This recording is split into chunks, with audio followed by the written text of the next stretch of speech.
Welcome to the Romance of the Three Kingdoms podcast. This is episode 101. Happy New Year, everyone! This is our first episode of 2017, and as we bid goodbye to 2016 in our own time, we are about to bid goodbye to the Han dynasty in our narrative. Last time, all the court officials were turning up the heat on the emperor to abdicate and give his throne to Cao Pi.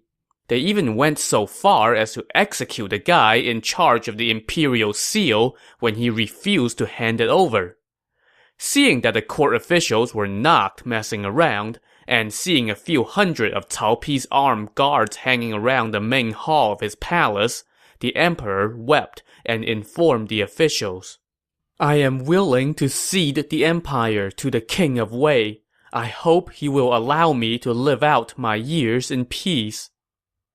"His Highness will not mistreat you," the official Jia Xu told the emperor. "You should immediately issue a decree so as to put everyone at ease." So the emperor asked Chen Qun, one of Cao Pi's top officials, to draft the decree, which another of Cao Pi's trusted officials, Hua Xin, then carried off to his master, followed by all the other officials. The emperor's decree said, "My 32-year reign has seen great trouble in the land. Fortunately, the spirits of my forefathers have rescued me from peril. But now, having observed the patterns of the heavens and peered into the hearts of the people, I see that the cycle of the element of fire has expired, and a new element, corresponding to the house of Cao, now reigns. That change is attested to by the martial success of the late king of Wei and the manifest and glorious virtue of the current king of Wei. The new succession thus fulfills the expectations of all. It is said, when the way of the sages prevails, the empire belongs to all. For not favoring his own son, the ancient sage king Yao earned an immortal name. I venture to emulate him. Today, by abdicating to the prime minister and king of Wei, I follow in the footsteps recorded in the canon of Yao. I hope your highness will not decline." So let's talk a little bit about this reference to the ancient sage king Yao. He is from the mythical era of Chinese history, a time marked by wise rulers with incredible lifespans. According to legend, Yao reigned for about 100 years during the 3rd millennium BC. Among the things he's known for and admired for is how he handled the succession question. Instead of passing his title to a son, he instead chose a highly recommended man named Shun and married both of his daughters to the guy as a way to observe and evaluate him. Eventually, satisfied that Shun was up to the job, Yao abdicated his throne and passed it to Shun. So in invoking the story of Yao, the Han emperor is saying, or being made to say, that he is nobly and totally voluntarily abdicating to a worthy man. Of course, the story of Yao is invoked every single time a Chinese ruler has been made to step down, so it really loses a bit of its meaning after a while. But whatever. The important thing is that the emperor had issued a decree to Cao Pi, offering him the key to the empire. After listening to the decree being read out loud, Cao Pi was delighted and ready to accept the offer. But his advisor Sima Yi stopped him. "You must not," Sima Yi told Cao Pi. "Even though the decree has been issued, you should reply with a memorial to decline the offer so as to silence criticism." See, there's a proper way such things are done. Yes, we know you want the brass ring, but if you pounce on it the first chance you get, you come off as, well, too eager. It's like dining out in China and your companion offers to pay. You have to decline several times before saying okay in a very reluctant manner. So Cao Pi followed the script and had the official Wang Lang draft a memorial in which he said something to the effect of, "I am wholly unworthy of this tremendous responsibility. I kindly beg your highness to find someone more deserving." When the emperor saw this reply, he was vexed and asked the court officials what he should do now. Hua Xin was all too happy to connect the dots for him. Back when the late king of Wei received his kingship, he refused the title 3 times before accepting. Hua Xin told the emperor, "Your highness should issue another decree, and the king of Wei will accept." So the emperor played along with this charade and sent another decree to Cao Pi, basically saying, "Oh yes, you are so worthy of this. Please, I beg you, take my throne. I won't have it any other way." With a second decree in hand, Cao Pi now asked the advisor Jia Xu, "Even though I have been offered the throne twice, I am still worried about being branded a usurper by posterity."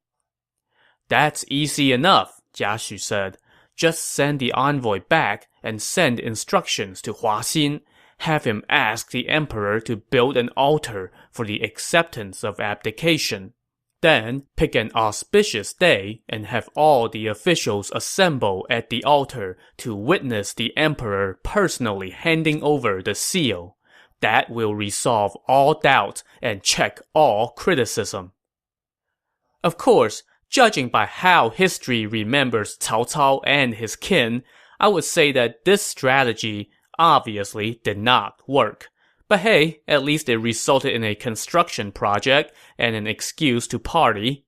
So Cao Pi sent the messenger back again with another reply saying, in effect, "I must therefore humbly beg to be relieved of this overwhelming honor." Hua Xin then followed with the suggestion for the altar, which the emperor followed word for word. The location of Fanyang was selected as the site for the abdication ceremony. There, they built a 3-level altar and selected the pre-dawn hours of the 7th day of the 10th month as the time for the handover. On the selected day, at the appointed hour, the emperor invited Cao Pi to ascend the altar. At the foot of the altar, all the officials were assembled, along with 300,000 imperial troops. The emperor personally presented the imperial seal to Cao Pi, and Cao Pi finally accepted. All the officials now kneeled as a declaration was read aloud. I'll spare you the details, but you can guess the kinds of things that were in this declaration. Mandate of heaven, Cao Cao was awesome, and his son Cao Pi is just as great, blah blah blah. Once the declaration was read, more ceremonies followed, and then Cao Pi officially ascended to the throne of the empire. The senior official Jia Xu led his other colleagues in paying their respects to the new boss. They hailed the beginning of a new era, literally. Chinese rulers gave names to different periods of their reigns, and the installation of a new emperor was definitely one of those occasions when you would declare the start of a new era. The new era was named Huangchu, or the commencement of the yellow. The yellow, in this case, signifies the earth, which follows the fire in the Chinese order of elements. As we mentioned previously, fire was the symbol for the House of Han, so this new era name signifies that the Han had been officially supplanted by the next dynasty. The new era name was accompanied by a new name for the country, the Wei, adopting the name of the fiefdom that Cao Cao had received when he was named first the Duke of Wei and later the King of Wei. Cao Pi then issued a general amnesty, which was a popular thing for new emperors to do upon taking the throne as a way to show their compassion and earn extra favor with heaven. It also did not hurt their standings with the people. He also declared that his father, Cao Cao, was henceforth to be known as the Great Ancestor and the August Martial Emperor. So guess what? Cao Cao became an emperor after all. All this done, it was time to deal with the old emperor. Hua Xin now stepped forward and said to Cao Pi, "The heavens cannot have two sons, and the people cannot have two masters. Since the Han emperor has abdicated, it is only right that he retire to a remote region. We await your instructions on where to place the Liu clan." With that, Hua Xin helped the former emperor kneel in front of the altar to await his fate.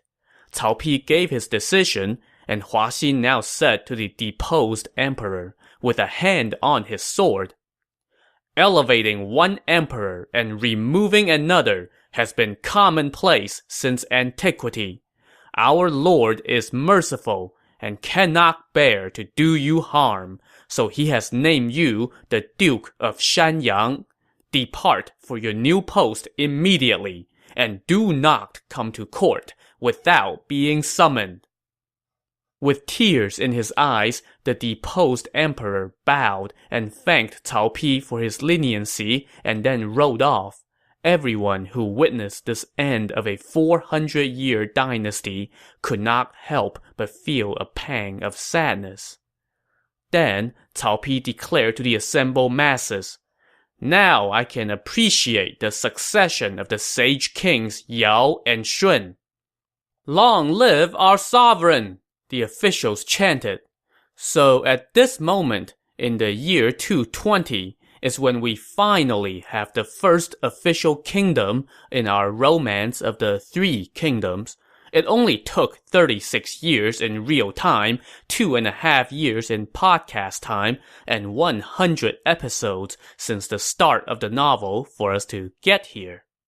The officials now asked Cao Pi to offer his gratitude to heaven and earth. But as soon as Cao Pi kneeled, a strange gale kicked up in front of the altar, sweeping up sand and pebbles and raining them down on the gathered masses. The debris was so thick that people could not even see the person next to them. All the torches on the altar were blown out. Cao Pi collapsed on the altar in fright. The officials hurriedly brought him down from the altar, and it took quite a while before he came to. His attendants then helped him back to his palace, where he remained for days, unable to hold court. So I guess heaven and earth were not exactly on board with this transition of power. After a while, Cao Pi's condition improved somewhat, so he returned to court to receive congratulations from his officials. He named Hua Xin and Wang Lang his highest ministers, and everyone else got a promotion too. But despite returning to work, Cao Pi did not fully recover from his illness. Suspecting that this might be the doing of the numerous spirits haunting the halls of the palace in the capital Xuchang, Cao Pi decided to move to the city of Luoyang and build a large palace there. Word of the demise of the Han dynasty soon reached the Shu capital of Chengdu. Liu Bei was informed that Cao Pi had usurped the throne, declared himself the emperor of Wei, and was building a palace in Luoyang. What's more, there were also rumors that the former Han emperor had already been killed. This was yet another blow for Liu Bei, who had been dealing with a string of unhappy events lately. He wept bitterly day in and day out, and ordered that all his officials had to go into mourning. He also offered sacrifices for the now supposedly dead Han emperor. But just as a side note, this last emperor of the Han dynasty actually was not dead. In fact, he would go on to live for another 14 years. Of course, nobody bothered to tell Liu Bei this, and he fell ill again from the emotional toll of all the recent tragedies, so he left all the affairs of state to Zhuge Liang. While Liu Bei was recuperating, Zhuge Liang was busy scheming on his behalf. He met with two other senior officials, Xu Jing and Qiao Zhou, about the future of the empire. Now, if you asked Cao Pi, he would tell you that the empire is doing just fine, it just has a new name and a new boss.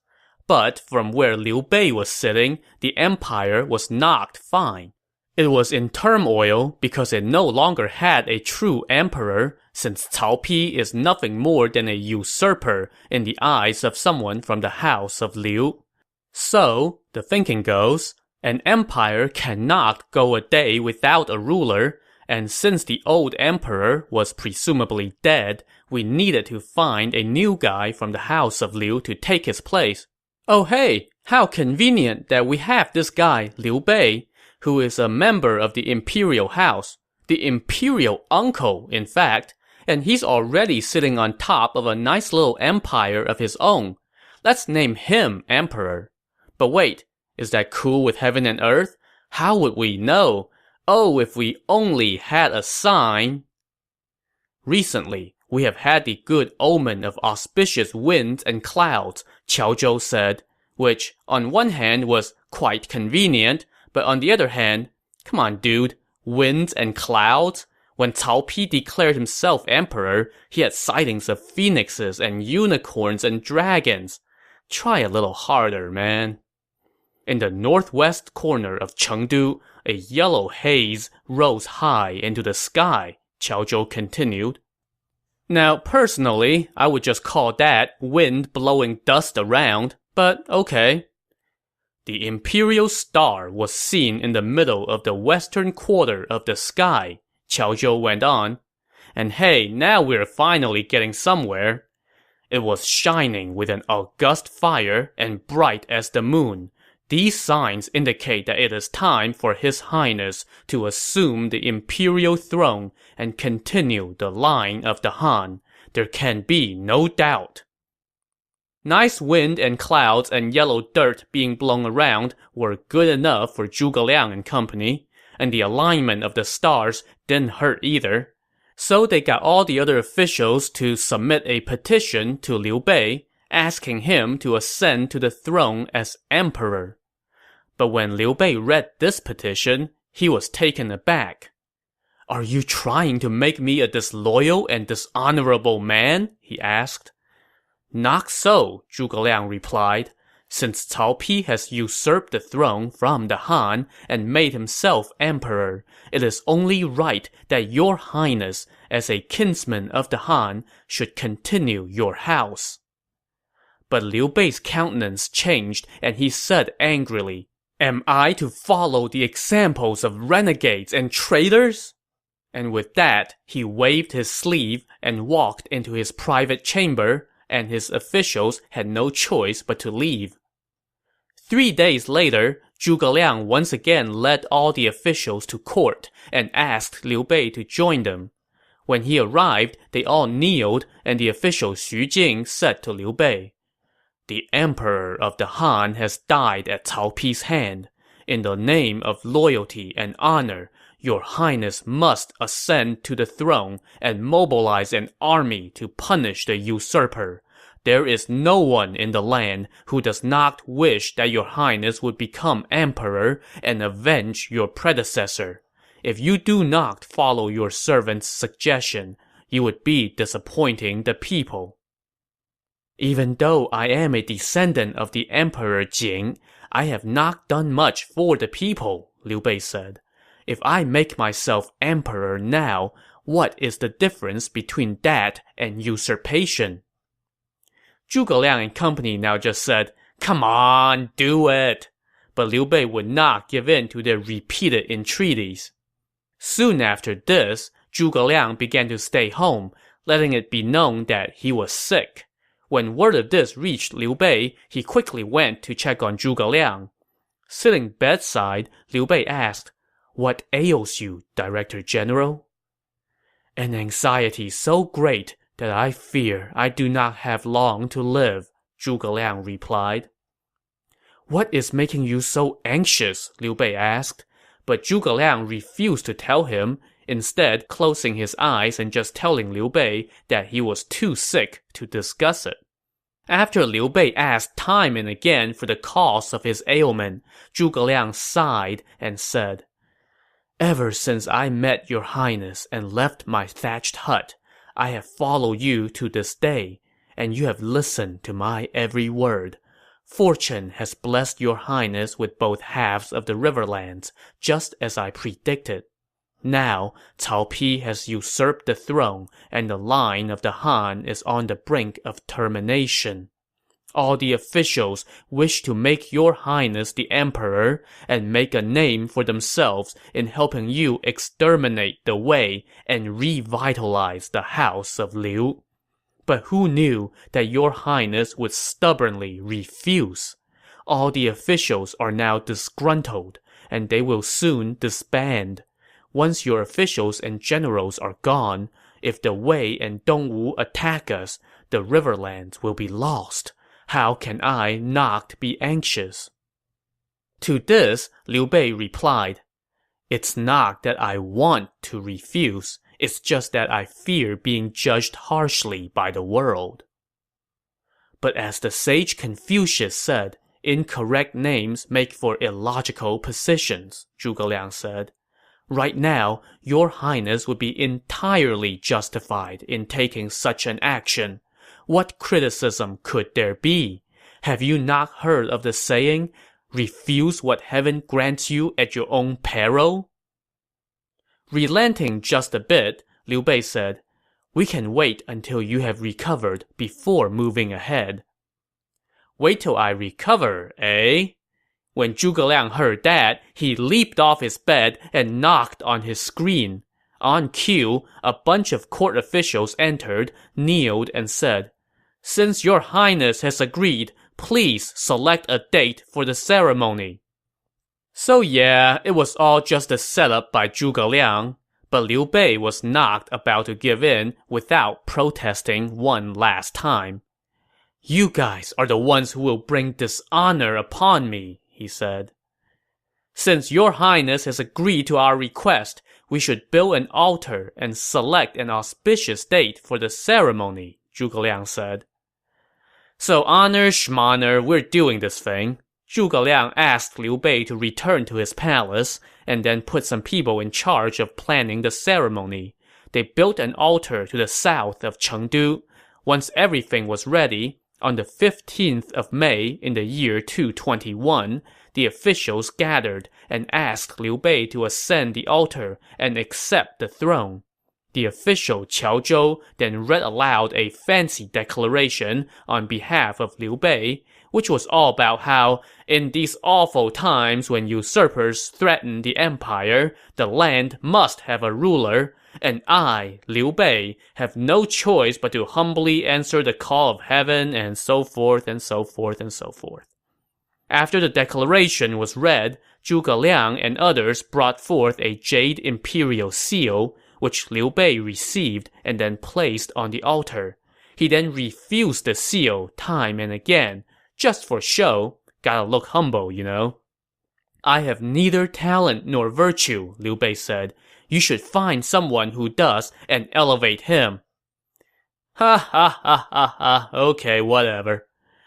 Your highness has pacified the four corners of the empire, and your merit and virtue have illuminated the realm, Zhuge Liang said, not at all exaggerating. And since you are a member of the House of Han, it is only fitting that you should assume your rightful position. You have already made sacrifices and announced your intentions to the gods above. You cannot defer now. With that, the rest of the officials all shouted in unison, Long live our sovereign!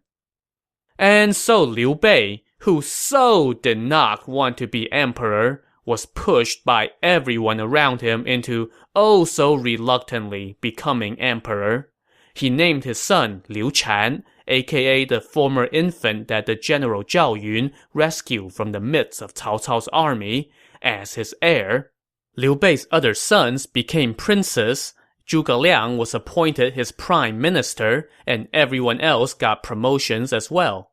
He also declared a general amnesty, and all the people of the Riverlands shouted huzzah upon hearing the news of Liu Bei's ascension to emperor. So after going 100 episodes before the founding of the first of our three kingdoms, we now have the creation of a second kingdom within the same episode. I guess that means the floodgates have opened. Anyway, the day after founding his kingdom of Shu, Liu Bei held court, and his officials bowed and lined up. Liu Bei now handed down his first decree. When I swore the oath of brotherhood with Guan Yu and Zhang Fei in the peach orchard, we pledged to live and die together. But my brother Guan Yu has died at the hand of Sun Quan. If I do not avenge his death, I would be breaking my pledge. I intend to mobilize all of our forces against Dongwu to capture the traitor and avenge my brother.